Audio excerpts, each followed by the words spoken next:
people are being sanctioned from the job seekers allowance every month. This is an absolute disgrace. What happens is that claimants are bullied into signing job seekers agreements.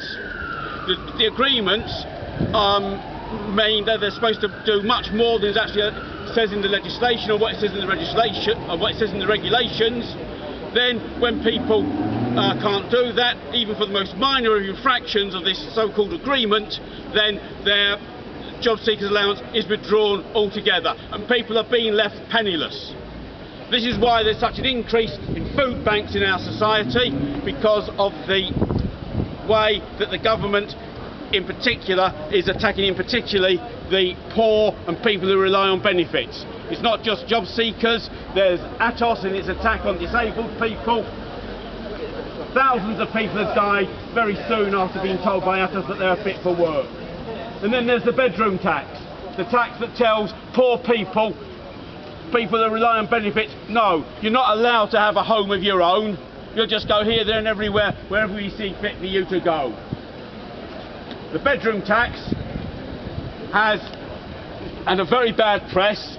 It's actually falling apart. It's falling apart because of the campaign that's been run against it by groups like Axe the Tax here and all over the country, similar groups opposing this horrible, vicious, nasty tax. But it's not going to die off its own accord. We've got to finish it off altogether. And that's why in the next few weeks, Axe the Tax has organised a number of events.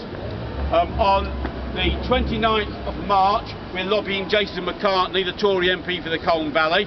We want everyone to come along to the lobby, but if you actually live in the Colne Valley, you'll be able to go in and speak to him as well. That's 10 o'clock at the Town Hall, the 29th of March. On April the 25th, we're having a fundraising social. That's at the Red and Green Club with the Just Jazz Trio. But probably most important of all, on April the 5th, we're having a demonstration to mark the anniversary, doesn't seem the right word really, does it, but the anniversary of the bedroom tax here in Huddersfield, meeting here at the Market Cross at 1 o'clock.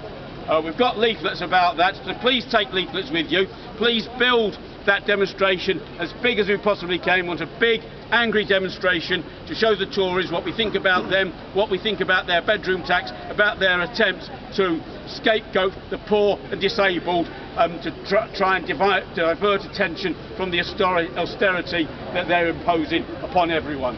What I'd like to see this square full of people protesting against the bedroom tax and all the other horrible attacks the Tories are making on working class people.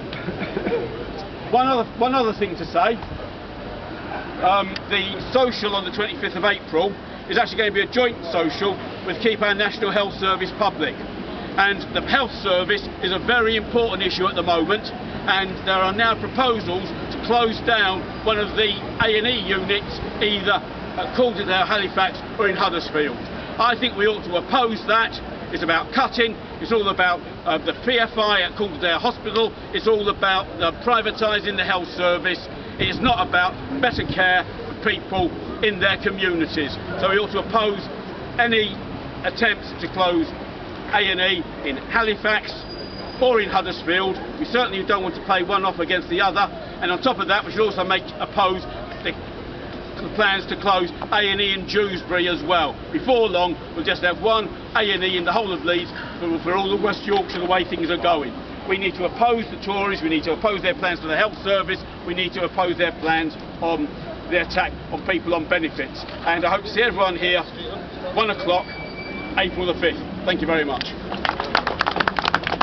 And you can sign the KOMP petition on A&E services over here. Thank you very much. Fantastic, that's all the